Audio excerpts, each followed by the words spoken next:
Assalamualaikum warahmatullahi wabarakatuh. Perkenalkan, nama saya Siti Hairani. Saya Latsar CPNS Angkatan 109, Kelompok 4, Provinsi Kalimantan Barat, tahun 2021. Di sini saya akan mempresentasikan tentang isu-isu kontemporer. Isu kontemporer.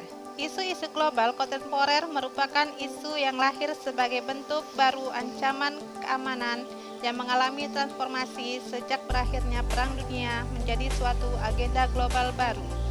Perubahan lingkungan yang mempengaruhi kesiapan PNS dalam bekerja menjalankan tugasnya ada 4 level. Yang pertama yaitu individual, yang kedua family, yang ketiga community, keempat society, dan global. Kriteria isu ada 4, yaitu yang pertama aktual, benar-benar terjadi dan sedang hangat dibicarakan dalam masyarakat. Yang kedua, kekhalayakan, yang mana isu yang menyangkut hajat hidup orang banyak. Yang ketiga, problematik, di mana isu yang memiliki dimensi masalah yang kompleks sehingga perlu dicarikan segera solusinya. Yang keempat, kekhalayakan, isu yang masuk akal dan realistis serta relevan untuk dimunculkan inisiatif pemecahan masalahnya. Korupsi adalah tindakan seseorang yang menyalahgunakan kepercayaan yang telah diberikan untuk kepentingan pribadi. Korupsi biasanya ada di perusahaan, pemerintahan, sekolah, bahkan tempat kerja dan tempat tinggal kita masing-masing biasa akan ada melakukan korupsi. Misalnya korupsi uang, waktu, dan korupsi yang lainnya. Kedua, yaitu narkoba. Narkoba merupakan obat-obat terlarang yang mana pihak-pihak tertentu mengkonsumsinya untuk disalahgunakan dan dapat merusak dirinya bahkan orang lain.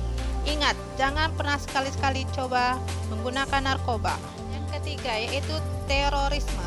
Terorisme adalah suatu tindakan yang memiliki tujuan politik, hukum, sosial, maupun ekonomi dengan menggunakan tekanan, ancaman, intimidasi, atau kekerasan terhadap masyarakat suatu wilayah atau suatu negara tertentu sebagai pembenaran untuk mencapai tujuannya.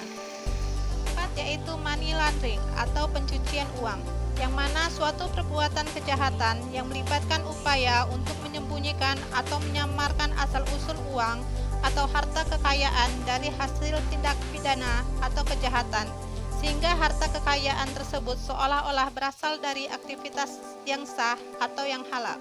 Kelima, yaitu proxy war, yang mana merupakan perang perpanjangan tangan yang dilakukan suatu pihak terhadap pihak lain dengan menggunakan pihak ketiga yang berasal dari dalam negara itu sendiri. Itu cybercrime adalah sebuah bentuk kriminal yang mana menggunakan internet dan komputer sebagai alat atau cara untuk melakukan tindakan kriminal. Masalah yang berkaitan dengan kejahatan jenis ini misalnya hacking, pelanggaran hak cipta, pornografi, eksploitasi anak, juga termasuk pelanggaran terhadap privasi ketika informasi rahasia hilang atau dicuri. Alat bantu menganalisis isu. Penetapan isu dilakukan melalui analisis isu dengan menggunakan alat bantu penetapan kriteria kualitas isu, yakni dengan menggunakan APKL dan USG. Sekian dari saya, semoga bermanfaat. Wassalamualaikum warahmatullahi wabarakatuh.